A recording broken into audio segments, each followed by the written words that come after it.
Good evening, everyone, and welcome to the Necromaniacs Horror Podcast. How's it going, Mike? It is going well. We're rocking and rolling through May here.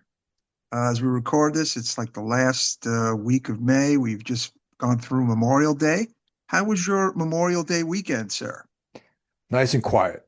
It was Hmm. very quiet, which I needed. I felt like last week, you guys probably remember, I was pretty shot. I was exhausted, just like a lot of jet setting in my life recently, just with work, traveling, flights, delays, wondering if I was gonna crash in Newark Airport, stuff like that. You know what I mean? Hmm. So by the time the 3 day weekend rolled around, I was like ready to catch up on some rest. So yeah, I slept a ton. It was mine and Tina's engagement anniversary on the 24th of May. Nice. So we went out. Congrats. Thank you, thank you. We went out to get a nice dinner and a nice early dinner, by the way. We went out for dinner at like 5 o'clock at night. It was great. We were home by like 7 or something. It's funny. There was a funny thing. I listened to very little political podcasts, but one of them I listened to is Breaking Points.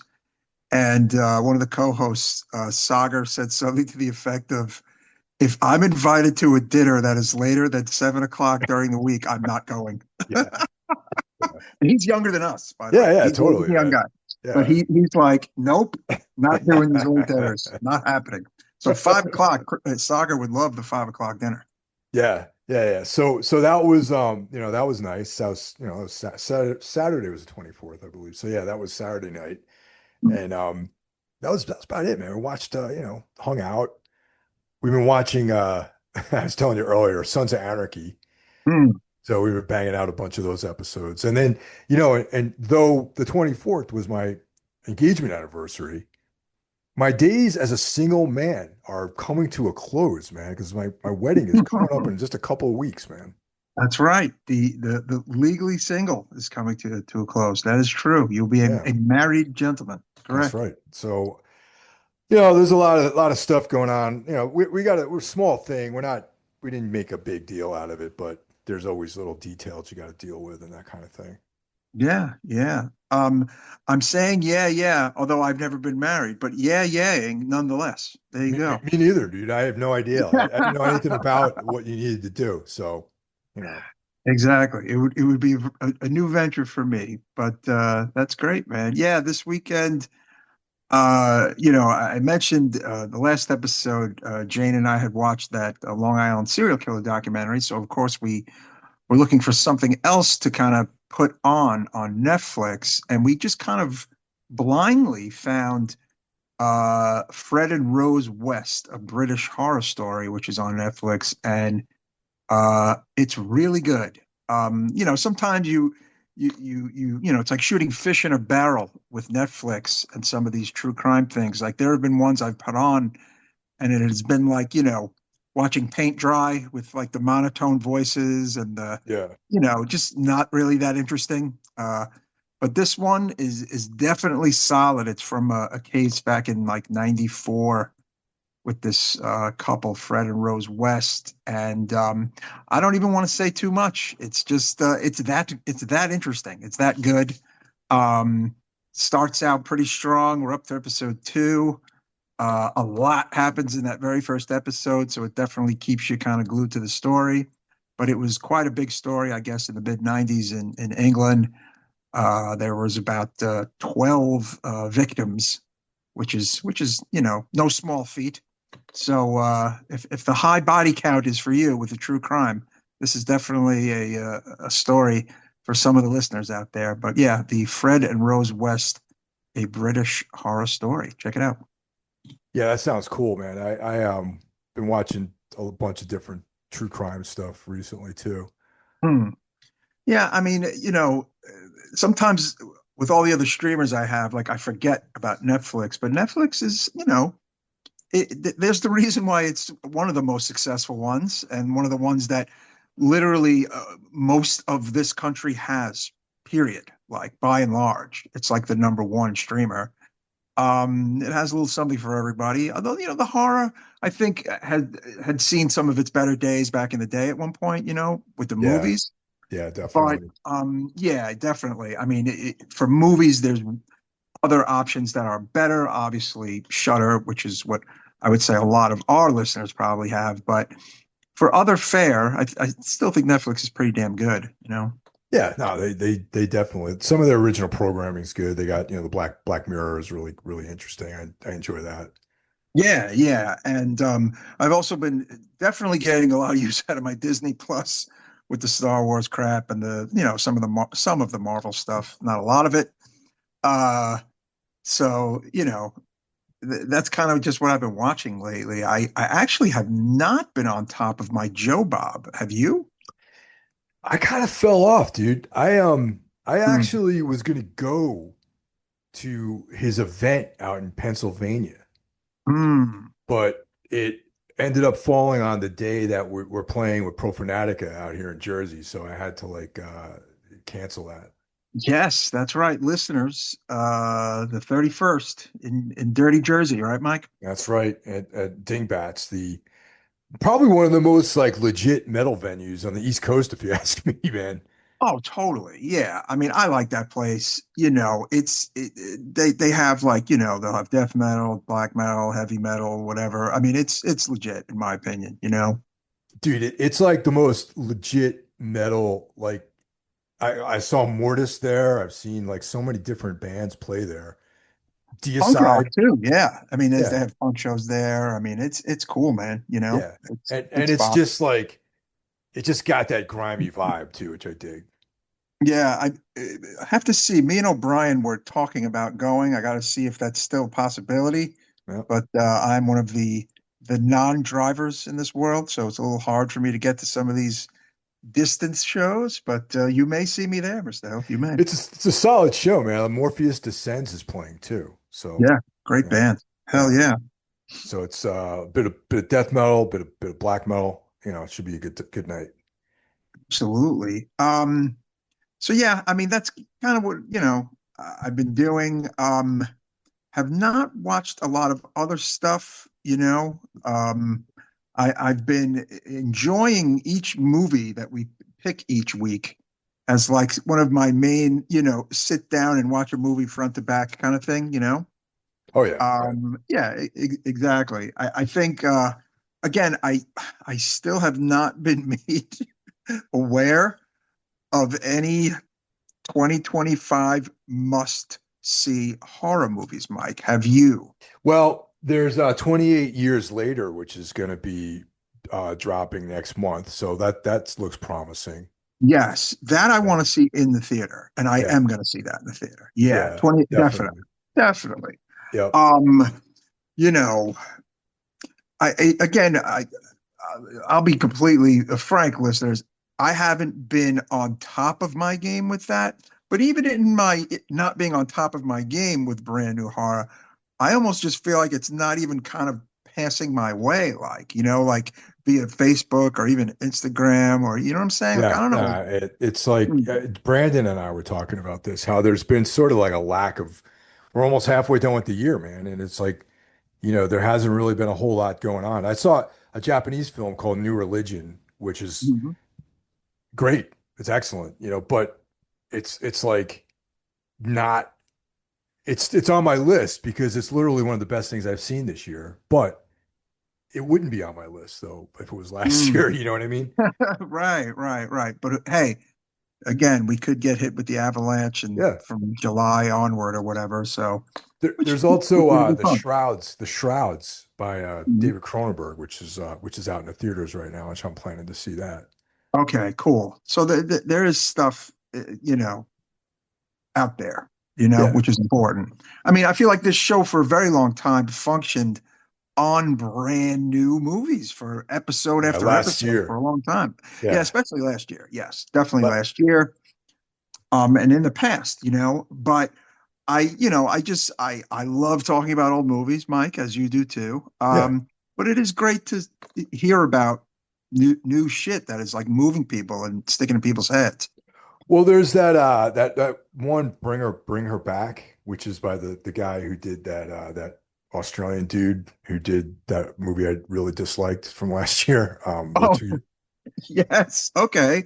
Yeah, the one with the Bring the curve hand. back. Okay. Yeah, yeah, yeah. I think I Yeah. might have seen like an ad or a poster for that.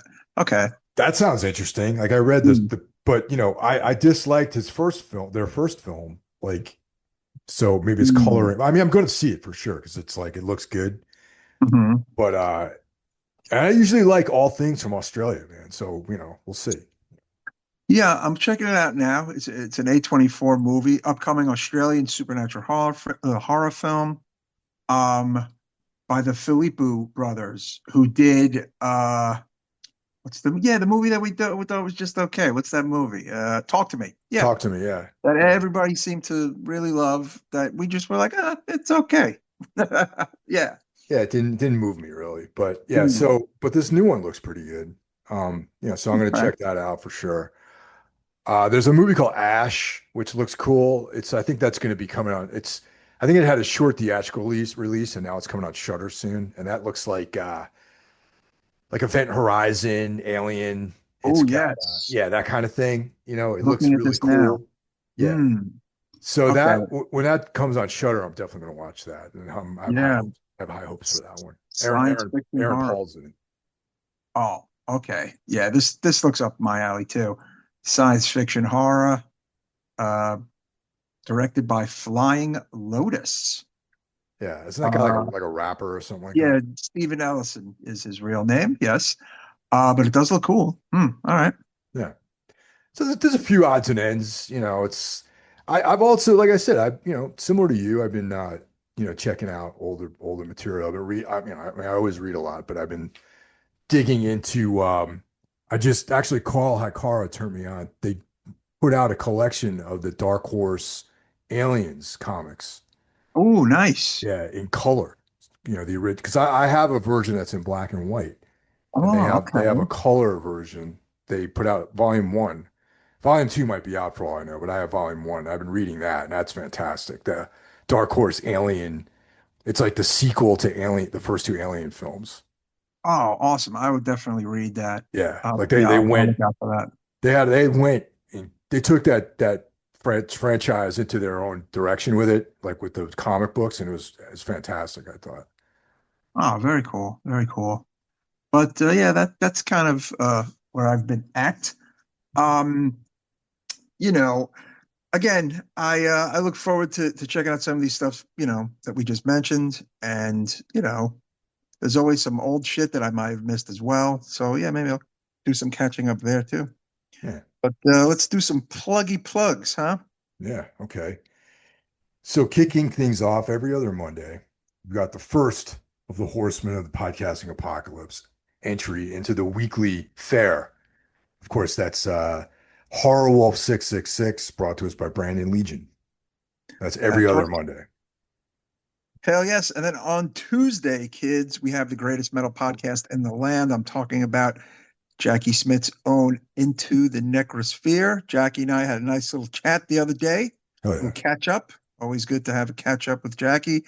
Um, Mike, we mentioned our thrash metal special, which will happen in this calendar year on Nice. Hell I'm or High ready. Water. I'm ready to go. Yes, we're ready to go. We're gonna have to put some parameters on it, but that's okay. It's such It, a massive like swath of bands that we can talk about. I know. Well, he has a great parameter that I'll share. Is that it just it can be 80s thrash metal, but it cannot include the big four. How about that, Michael? What about crossover bands? Okay, if it's from the 80s, yes. But that actually helps the list because if you eliminate Anthrax, Megadeth, Metallica, and Slayer, I mean, that means like all of our lists could be very interesting, and then not everyone will have Rain and Blood at number Yeah, one, or nah, totally. you know what I'm saying? Right. Yeah, I mean, you have to take those out because that's going to be everyone's favorite records. You know what I mean? And it'll be a little boring, right? Yeah. By eliminating those four bands from this particular 666 segment, I think make for a very fun, listen. So stay tuned for that, kids. Into the Necrosphere every Tuesday. What about Wednesday, Mike? Wednesday, we have Everything Went Black, which is my sort of variety show podcast. You can catch all different types of stuff on there. Some of it might not be your cup of tea, some of it might.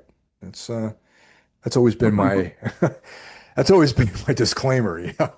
Mm, But we also have Iblis Manifestation. It's a double shot Wednesday, brought to you mhm. by Cheyenne. And of course, by now you guys all know of Cheyenne's incredible band Trivax. And he, stays within the musical black metal, like dark music realm. And you can catch great interviews. He's got an incredible lineup of guests that he's had on there over the last, year or so. It's been really great. Yeah, some definite black metal A-list guests for sure. Uh, on Thursday, the Necromaniacs Horror Podcast, what you're listening to right now, make sure you're subscribed. Make sure you tell a friend about the show.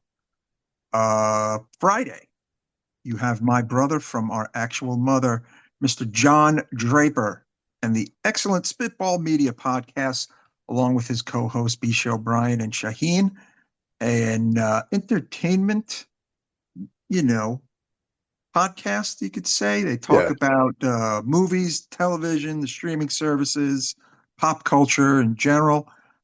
Interesting, fun podcast. Check it out. Spitball Media. Saturday, you got a day off, but what about Sunday, Mike? Well, Sunday we've got Sold Knox podcast brought to you by Carl Hikara. And this is day two, actually. He puts episodes out on Thursdays and Sundays. And if you're into darkness, the occult, evil, like that sort of stuff, check Mhm. out, shadows, like that sort of stuff. Check out Carl's podcast. And we're also doing a collaboration called Darkness Weaves, where we cover the work of Carl Edward Wagner, sword and sorcery, dark fantasy, and weird fiction author. And right now, we just finished up the Dark Crusade novel, and then we're moving on, which is a Kane novel, and we're moving on to the namesake of the podcast, Darkness Weaves. So we're There doing you go. Darkness Weaves on Darkness Weaves coming up.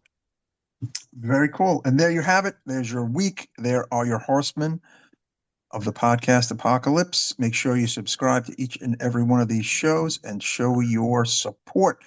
This week, kids, we have two phone calls. Is that right, Mike? That's right. So if you want to get at us on the phone, you can call us on the Necro phone at 908-913-0782, 908-913-0782. Holler at us. Yep. So the first caller is actually it's Bill who called in last week, but Hmm. his message got cut off. So I'm glad that Bill called back. Thanks for calling back, Bill. Yeah, hi, this is Bill in Santa Fe. I guess we had a bad connection on that last voicemail. Sorry about that. I was trying to tell you guys about this film with Jason Miller. He was Father Karras in The Exorcist, and he followed that up with a movie called The Nickel Ride, and it's this great little L.A. neo-noir that I don't think a lot of people have seen. It's got a great poster, too. But yeah, he didn't really do much that was notable after that film. I think he had some struggles. But one thing I learned is that his son is Jason Patrick, the actor from, Lost Boys and a bunch of other stuff. Thought that was kind of interesting. But yeah, look forward to hearing your take on Angel Heart. And thanks. Adios. Yeah, hi, this is Bill. Yeah, dude, Jason Miller is he's the man. The Exorcist 1 and 3, he's incredible in those movies. But I've not seen or heard of the Nickel Ride. Have you?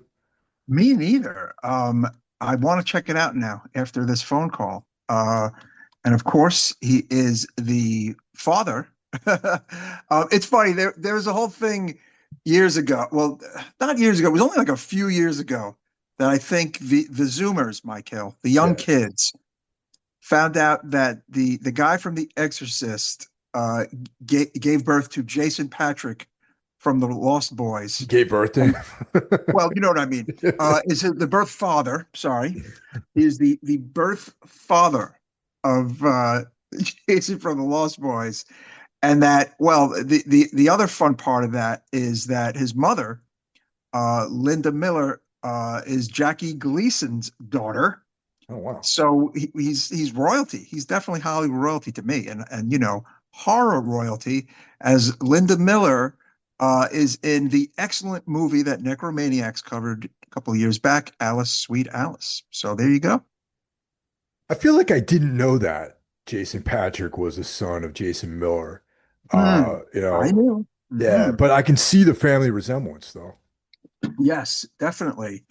Um, and if you want to go back and find our Alice Sweet Alice episode, is a really good one. Of course, that's American, giallo film. Um, must have been interesting growing up with like Jackie Gleason as your grandfather and the guy who one of the stars of one of the biggest horror movies of all time is your dad, huh? Yeah, no, totally. Definitely. Yeah, dude, we definitely need to do Angel Heart. I feel like uh similar to Jacob's Ladder, that's a movie we probably should have done years ago. Yeah, we'll do it. So we're putting it out there in the ether that we're going to do Angel Heart. It is a great movie. Lisa Bonet is pretty fantastic in it. So is De Niro, and so is Mickey Rourke. So yeah, we'll So get it out thanks, there. thanks for getting back to us, Bill. You know, thanks for listening too. So up next we got Mike from Pennsylvania. Hey, Necrohoods. It's Mike from Telford. Just checking in. I'm up in upstate New York for the holiday weekend, having some drinks and smokes out here in the garage. It's a Swans marathon. Getting ready to listen to some Robin Gristle. Shows have been great. Looking forward to Jeff coming back. Although Mike and Mike episodes are near and dear to my heart. And haven't been watching much lately to really recommend. I'm curious for you guys. I've been listening. I've been watching a lot of what I would call something weird video type of things. Blood Freak, Dr. Gore, Undertaker and his pals, stuff like that. What do you guys rate that stuff? Are you into that shit? I know it's a big catalog. I remember Something Weird is the reason that I first heard of Coffin Joe. I bought at Midnight I'll Take Your Soul on VHS 100 years ago, like a big box type of thing. I still have that. What do you guys think about that type of stuff? Are you into that shit or not? Looking forward to the upcoming episodes, fellas. Hope everything's cool on your end. Cheers. Later. Always a pleasure hearing from Mike. So thanks for Oh calling in, yes. dude. Uh Hmm. yeah, the Something Weird catalog. There's quite a bit of stuff to get into with that. But I think my introduction was Blood Feast probably. And Yeah, Basket mine. Case. Mine too, actually. Like, and then like Wizard of Gore, Yeah, Wizard maybe. of Gore. Yep. And then like some of the more weirder kind of films that were like these kind of like tough young girl movie kind of black and white movies. You know what I'm Yeah, saying? Like, yeah, definitely. um, I don't even know what the best way. They're not women's prison movies. They're girl gang movies, Michael. So that kind of stuff I was kind of became familiar with. Um, a lot of cool shit. And then they would make these really cool DVDs of all their trailers. Yeah, oh, yeah, those are And I great. think I own one or two of those. Yeah. And the whole kit and caboodle was ran, of course, by legendary Mike Rainey, who died back in 2014 of lung cancer. But he was running the show from like, when it started back in 1990 on in Seattle. Um, but yeah, I mean, it's kind of a treasure trove of stuff. And I would definitely bet that there are, films in there that would be fun to cover on the show. Hell yeah, Well, I mean, I love the Coffin Joe stuff, so that always Mhm. gets my vote if we talk about Coffin Joe movies. Yeah, sure, sure. I mean, we've never done any kind of Wizard of Gore, Blood Feast, Nope. Herschel Gordon Lewis dive on the show. Honestly, I'm not a huge fan of those movies. I like some of them. I don't love them. Um, I don't know. I feel like they're not good movies, really. Like they're not good horror movies. They were movies made to just basically shock and gross you out back in the day, and that's that's what they did. Like to me, I never thought that they were actually good horror movies. Any take on those at all? Yeah, I mean, they definitely are important in Hmm. the overall like oeuvre of horror films. You know what I mean? Mhm. They're like necessary, important films, but they just I think more so they haven't really held up to the years. You know, Yeah. they didn't really age well. Like at the time they came out, they were very extreme and you know, Mhm. they were like, you know, definitely moving the needle like in an extreme kind of way. But like as the years went on, they didn't age well, you know. Except for Basket Case. I think Basket Case still is awesome. So I'll watch Basket Yeah, Case well, that's any the day of the beginning of week. the 80s, and that's Frank Henenlotter. Henenlotter Yeah, is miles away, I think, from H.G. Lewis. yeah, 50 million times better director, for me at least. right. Some Yeah, may be some may be yelling at their phones right now, but um, yeah, it's different kind of stuff. But they just, eh, cousins, if you will, to a degree. But yeah, I just think horror movies got better and better. I mean, compared to like early 60s gross out, when you get to the 70s, you're getting just quality films, and by the time you reach Last House on the Left and Texas Chainsaw Massacre, I mean, again, you're a world away, I think, from H.G. Lewis, in my opinion. you yeah. know Yeah, and the Coffin Joe movies are always they're really cool too. yeah, yeah. Yeah. All right. Right on, man. Well, thanks for calling, Mike. And yeah, well, it's always good to hear from you, bro. Definitely. All right, so brings us to this week's feature film. Hmm. A multitude of titles for this one. It's Yes. it's known as One on Top of the Other, a.k.a. Perversion Story, Hmm. a.k.a. Una Sull'ATRA. And Hmm. it's of course directed by the great Lucio Fulci. It's his Hmm. one of his early films. Yeah. Yep. Written by Fulci, Roberto Gianvitti, Jose Luis Martinez Mola, Hmm. and this is also important. We have the music by Riz Ortolani, who we Oh know yeah. him from Don't Torture a Duckling and the Mhm. Valachi Papers, you know, that kind of stuff. Yeah, one of my faves of the Italian composers for sure. Ton of great stuff.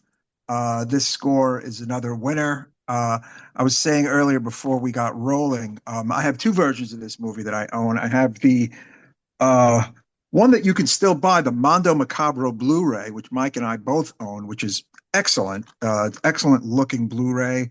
It's the longest version of this movie available, actually. Yeah. And then I have from sometime in the O's the Severin, the wonderful company Severin DVD/CD version of this movie, um, which has really cool artwork and stuff, and a little different presentation. Um, and yeah, great music, man, from Ortolani. Great looking film too. Yeah, definitely a great looking movie. You know, and it's like written wait, the write-up for this indicates that this is a giallo film. Mhm. But it can be debated whether or not this is a giallo film. Yeah, I definitely felt the same. And that's when I was watched it again, because I first saw this movie maybe 10, 12 years ago. Um, Maybe seen it twice before this viewing. This was my first time actually watching my Blu-ray of it. And I remembered like thinking even after I watched it then, like this didn't really seem super gel. This almost seems like a straight kind of like thriller, very Hitchcock style. Like, you know what I'm saying? It's not bloody at all. There is only one murder. There are no black gloves. However, there are red herrings and misdirects and the music and the very pretty women and the overall vibe. Sure, I'll give it that. But by and large, if you were to say, if you were to question if it was a giallo, you wouldn't be too far off the mark. But it's regarded as Fulci's first giallo, which, yeah, I'll give it that. It's Yeah. just that this one is really quite different. And of course, its American setting is really interesting. A lot of this movie was filmed in San Francisco, where it takes place. Pretty much all the exteriors were which is really something considering like 1969 and where Fulci was at as a filmmaker. The movie was also shot on location in Reno and in Sacramento. Impressive, no? Yeah, definitely, definitely. You know, if you look at the release dates, it's so August 15th, 1969, Italy, November 25th, 1969, Spain, August 21st, 1970 in France, Yes. but no US release for this film, no theatrical release. So it makes it just very interesting that it was shot legitimately in the United States, yet it was never released theatrically in its initial run. It probably didn't even come here until the 90s, really, like on Yeah, that's VHS when or it hit the something. bootleg circuit, the VHS bootleg circuit.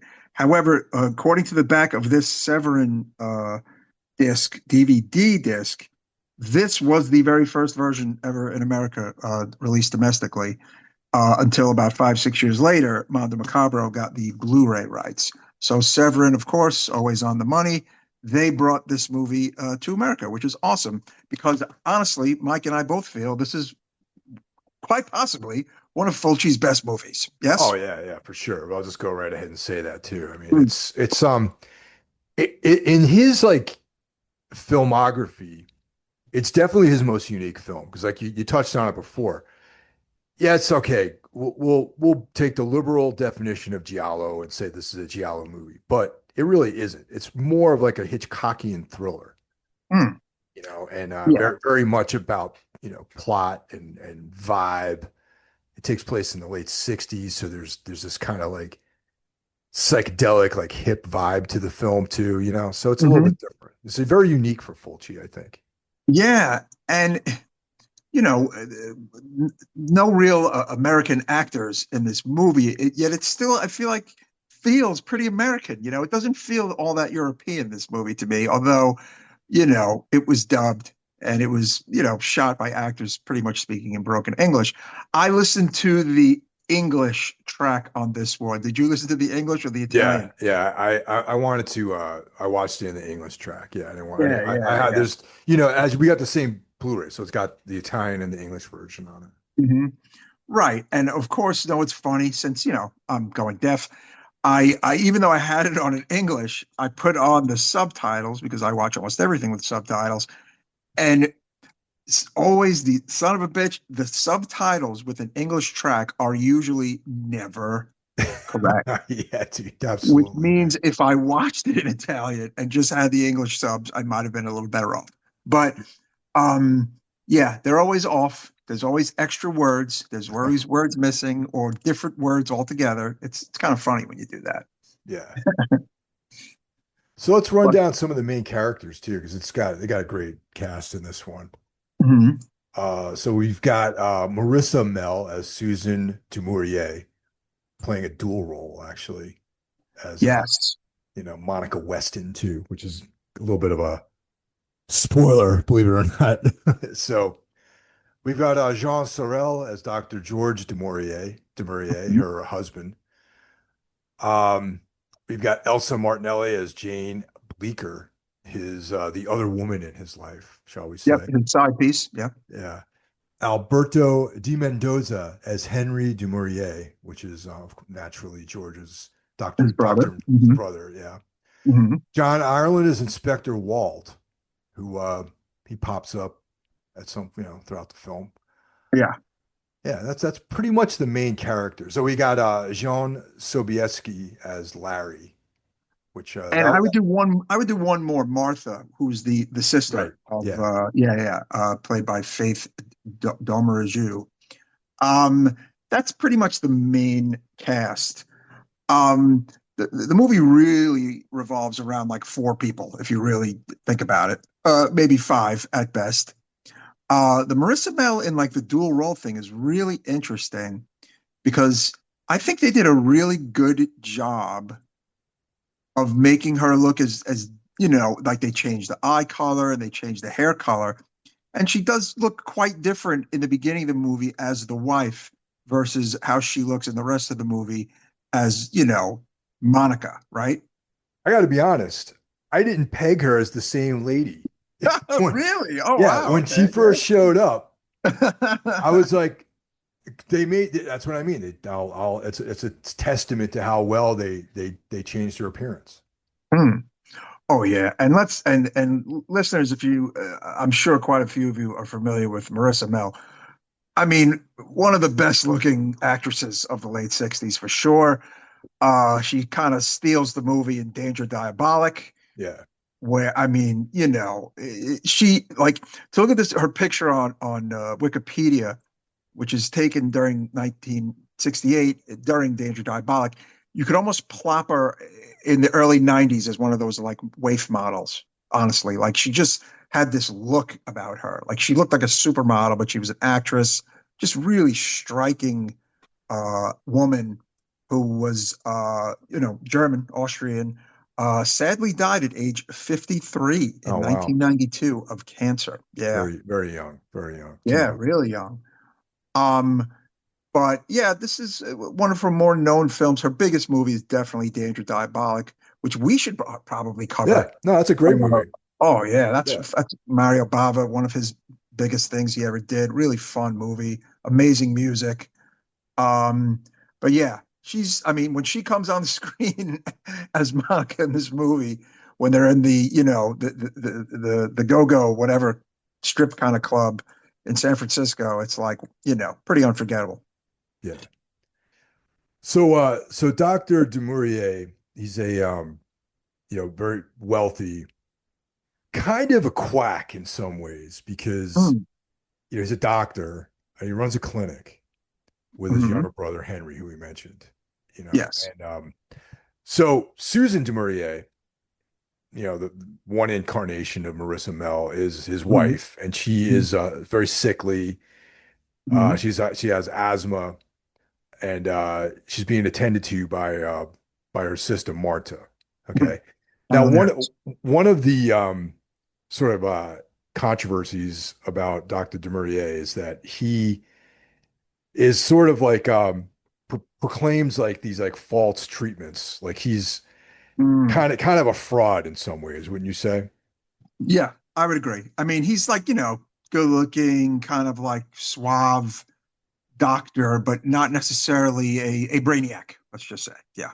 Yeah, he makes like all these false claims to, maybe falsely publish some papers just to, Mhm. to bring like attention to the clinic, and his brother, you get the sense more that his brother Henry is more the workhorse and Right. George is like more of the face of the institution. Exactly. Yes. And he has the, pretty wife who's asthma stricken. And we do learn that, of course, George has a very pretty side piece named Jane, right?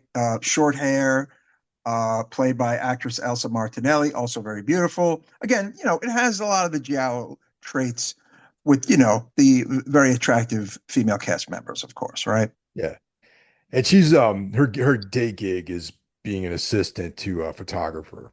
He's Yes. this artsy fartsy guy, Larry. Hmm. Yeah. They do this funny thing, right, where they meet up and it looks like they're telling each other that they're breaking off the fling. And she gets on a train, and then he meets her where the train leads her off in Reno. And they get like, you know what I'm saying? Like, what was the point of that? Yeah, Like, it's one of it those was funny. Italian movie things, man. It's funny. Like, no, we didn't break it off. We made it seem like to the public in case someone was spying on us. Maybe. Do you think Maybe. that's why? Could be. Well, it Okay. wasn't obvious to me what the motivation was for that. Yes, I thought Yeah. that was interesting though. Yeah. Interesting moment where they say goodbye, but nope, he just meets her where the train drops her off in Reno, and they go on. They go to a casino in Reno again, shot on location, and he's summoned by a phone call informing him that sure enough, his asthma-stricken wife is now dead. Right? Or is she? Or is she? Yes. Yeah. So Or is she? yeah. Now, look, we want to stress that the wife is a brunette, dark hair, um, who honestly, like I said, I think they did a pretty good job. According, for you, Mike, they did a very good job of Yeah. making her look like a different person, and not the character we meet 20 minutes later.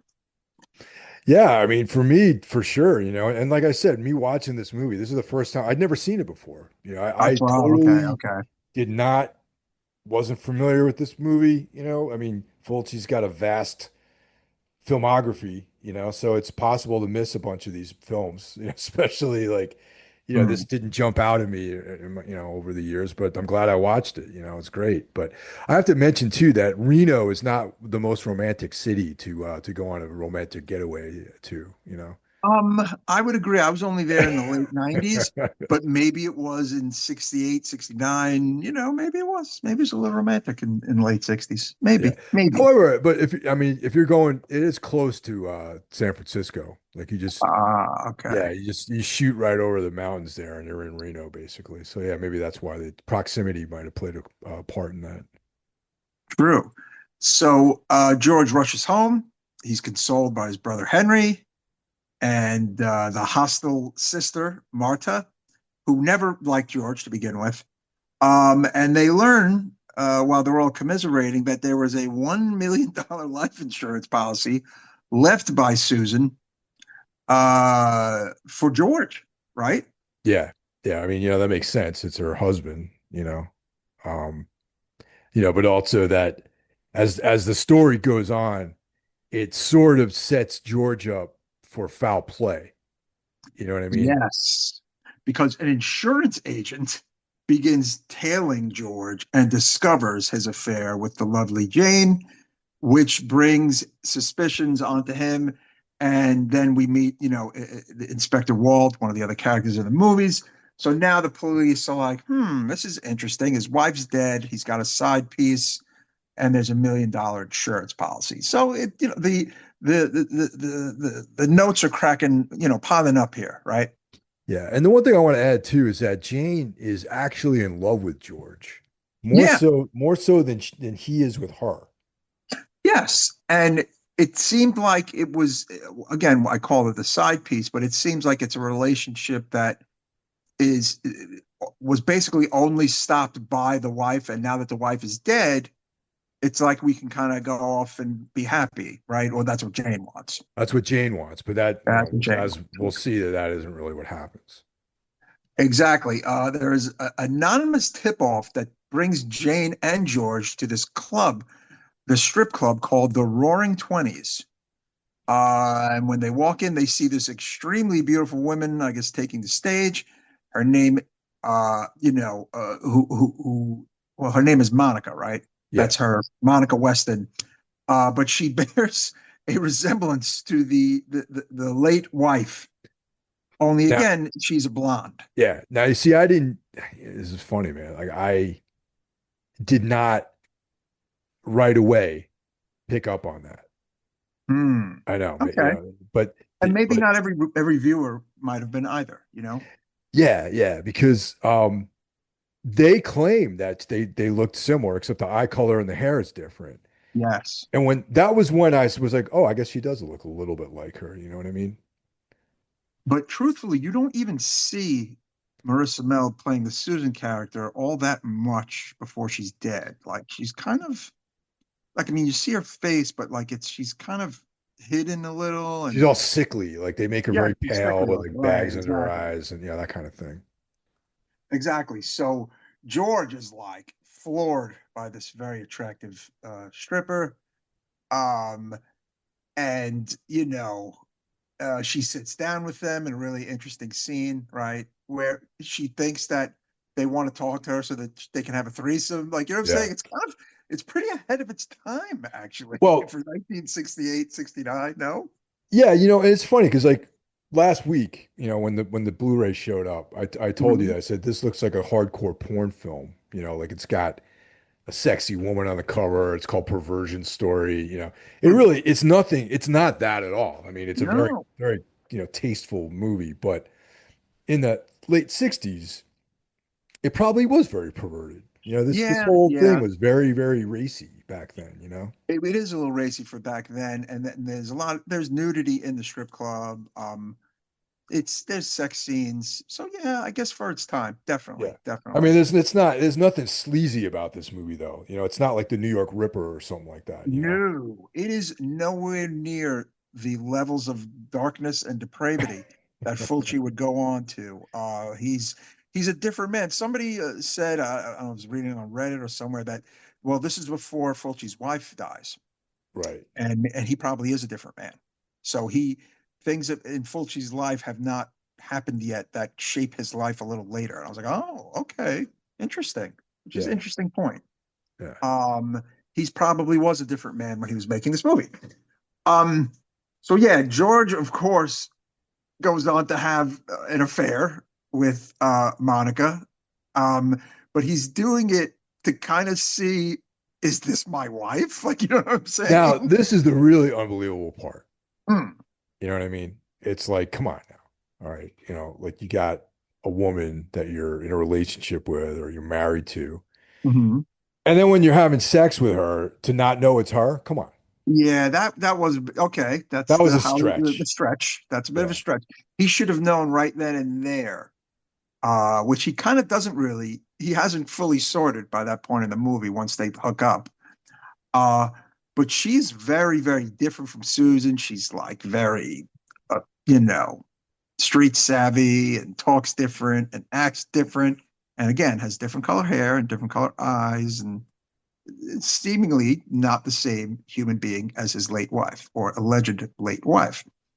Uh, the police again, like are tailing George, and they actually arrest Monica because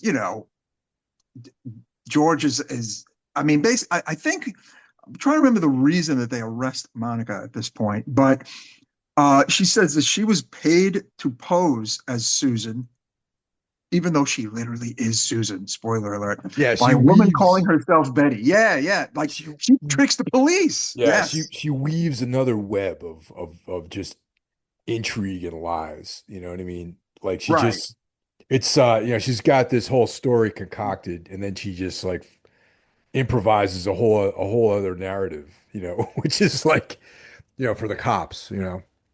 But as a viewer, you're believing her too, because you also, again, you don't know yet. Yeah, at this point you're like, okay, there's this other lady who you think once again, you think that they're not the same person because she's got different eyes, Mhm. okay, great, the hair's different. But the fact that George had sex with her Hmm. and did not pick her out as being his wife makes you believe that it's really not her. Like as the Exactly. first time Right. viewer, Right. I was like, all right, And cool. Like they got the same actress to play dual roles, but this is definitely clearly a different woman. But we'll see. It's not really the case. so we learned yet another layer to Monica. Monica is also a prostitute on the side. Yeah, on the And side. on the side of on the side of on the side. And one of her Johns is a very wealthy client named Benjamin Wormser, who's obsessed with her.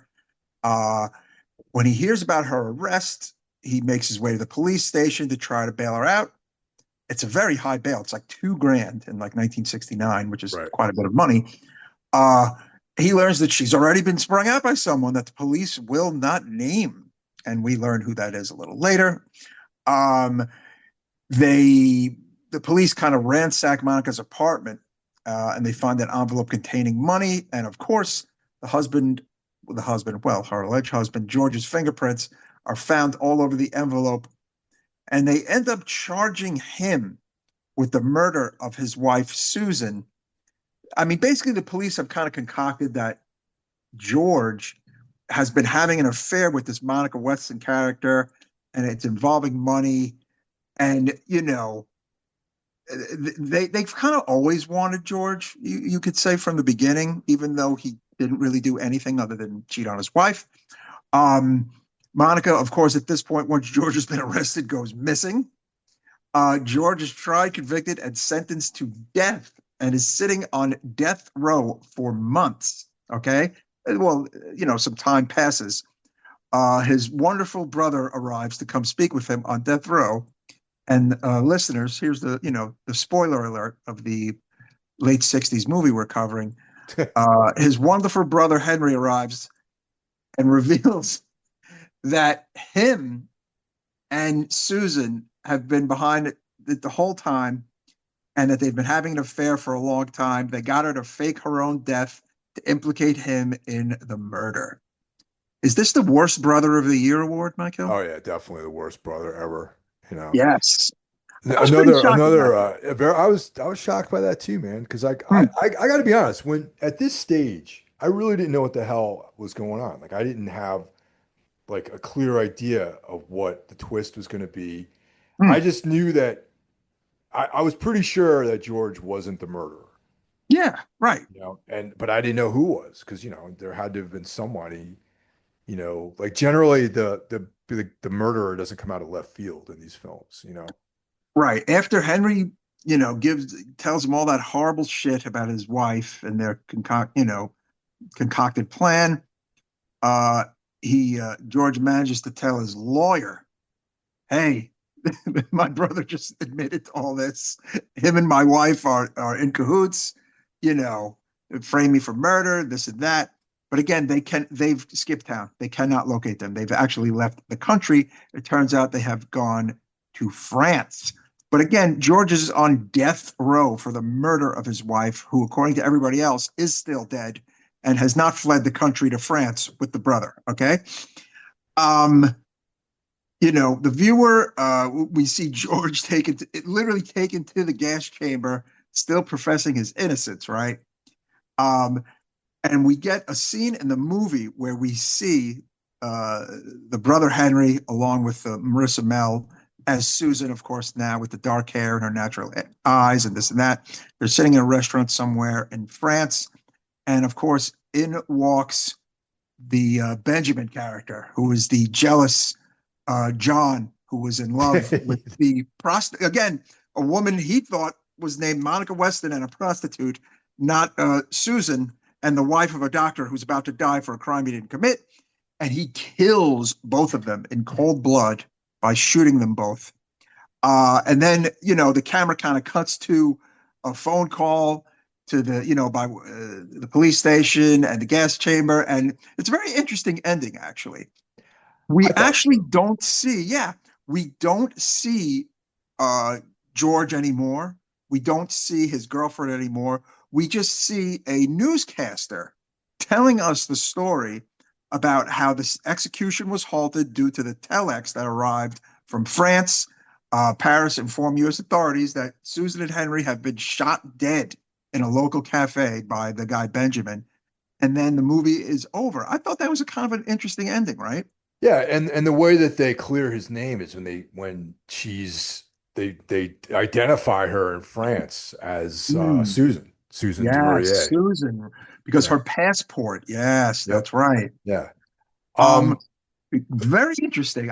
Again, allegedly, this movie has, it may or may not have inspired Basic Instinct. Like, I could see this being an inspiration for a lot of those films, definitely. You know, yeah, because Basic it's Instinct and Body of Evidence, according yeah, to Wikipedia. This yeah, movie was yeah, because precursor. it's a little sexy. You know, there's like some whodunit aspect of it. There's some red herrings. You know, there's a murder involved. There's only one murder. You know, so it's not like a typical like torso or something like that. You know. Yeah, it's not a body count movie. It's very different from, say, those initial three Argento, Giallos. It's different from the Baba Giallos. Um, it's more along the lines of the American ones, where there's maybe a killing, Yeah, right? Or yeah, right, definitely. and it's a Yeah, little more sexy. yeah. So yeah, totally, totally. Yeah. The other interesting thing in here too is like so Susan prepared to become Monica too by dancing. Mm, They talk about that too, how like, one of the things that set her that, really threw off George was the fact that she was actually an exotic dancer, you know. yes. So But leading up to this, she did some training and research and, went out and became a dancer, like on the DL. But do you think Henry knew that she was also a prostitute on the side? Like, it's No, I don't wild. think That's kind of so. interesting. No, I don't think so either. I mean, they don't really get into that in the movie, but I think she was like had so many different facets going on that everything was obscured to everybody, you know. Mm. Yeah. It's Really like, where interesting did she movie. find the time? That's a lot of time. Well, if you think about it, she probably didn't work. She was probably a Mm, stay-at-home sort of wife, and you know, Du Maurier was like at the clinic, doing his thing, mm. working long Yep. hours, and she probably had a lot of Uh-huh. free time to like learn how to be a stripper and maybe, become a high-end prostitute on the side. Yeah, wild, wild. But yeah, Marissa Mel, man. I mean, stunning, stunning woman. Great actress. A lot of fun to watch in this movie for sure. Kind of steals the movie, really. What do you give Oh, dude. Perversion Story out of 1 to 5? I give it a 4.5 out of 5. I'm going to go down and say this is like one of my favorite Lucio Fulci movies. Yeah, yeah. I'm also giving this a 4.5, honestly. Yeah. It's it's a movie you can watch, say with your significant other who doesn't know a damn thing about giallos or Yeah. doesn't know a damn thing about Fulci movies and may like Hitchcock or just like honestly, I feel like it's one of his most watchable, just kind of put it on and enjoy the movies, which is he doesn't have a lot of movies like that. Let's be honest. No, no, definitely. There's no like brutality, zombies, like decaying bodies. Yes. There's no like mannequin being thrown off the building, like that. Right, There's a couple of right. those like tropes where he has where it's like the obvious Yes. Hmm. mannequin getting tossed off the side of a cliff or something. There's none of Yeah. that. It's straight up characters, story, and Yeah. really well shot. There's like some really, really cool scenes in this movie too. Like, for example, the cop when there's a scene that's so weird and awesome where the cop is, I think he's like interviewing George, Hmm. and you can see his face, like his eyes and his nose, but then his mouth is all distorted because that half of his face is obscured by this like beaker of fluid. Yeah, that's You know what right. scene I'm talking about? Yes, I do know that scene. That is a cool scene. And the other interesting scene is they got real artistic in one of the scenes where they show, the girlfriend who works for the photographer, and they were showing how they were photographing that pretty black girl. Like Yeah. it was just the script and the story and then the filming, like it just, there's a lot kind of going on. And then there's the other very interesting scene that we didn't talk about. There is a sex scene between the girlfriend and Marissa Mel. And that's shot very strange with like a almost kind of like glass as the floor, right? Did you Right. remember that Yeah. scene? Yeah. Yeah, that was cool too. Yeah. Yeah, so Well, Marissa there's Mel's character does the rounds. Yeah. yeah. I mean, there's a couple of sex scenes in the movie. I think there's even one with George too. So Yes, exactly, exactly. yeah, Um, yeah, movie's a lot of fun. Very different for a Fulci movie. Definitely not what you would expect. Um, Again, I feel like it's a movie you could probably just put on with any fan of almost any kind of like thriller or and they would enjoy it.